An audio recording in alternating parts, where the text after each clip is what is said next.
waraabon irraa bu'ee qeeransiin irra bahu bineensi bineensumaa tokkolleen waan aannahu nyaatamuun kiyyan oolu dheessuus waa duraan bahu humna too jabeeffadhee xiyya koo qopheeffadhee lachuutuuf irraa da'u.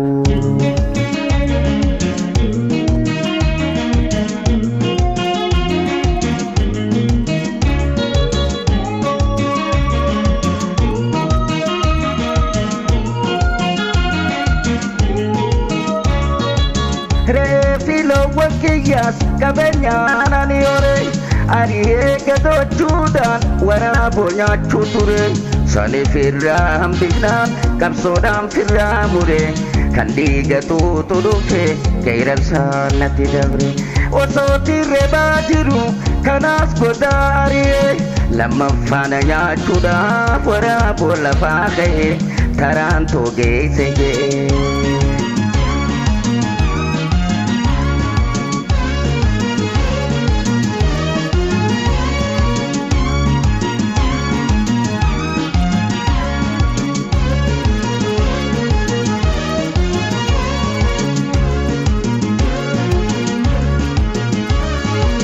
waraabon irraa bu'ee qeeransiin irra bahu bineensi bineensumaa tokkolleen waan aannahu nyaatamuun kiyyan oolu dheessuus waa duraan bahu humna too jabeeffadhee xiyya koo qopheeffadhee lachuutuuf irraa da'u.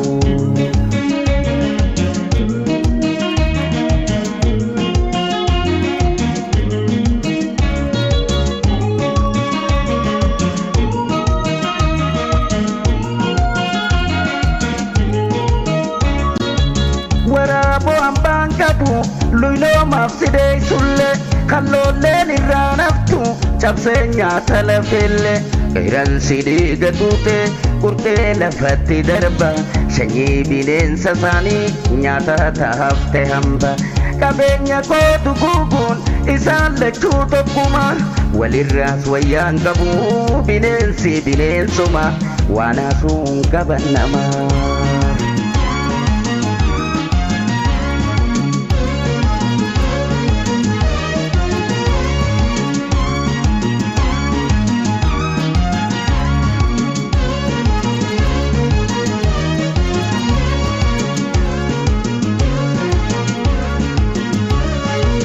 waraabon irraa bu'ee qeeransiin irra bahu bineensi bineensumaa tokkollee waan aannahu nyaatamuun kiyyan oolu dheessuus waa duraan bahu humna too jabeeffadhee xiyya koo qopheeffadhee lachuutuuf irraa da'u.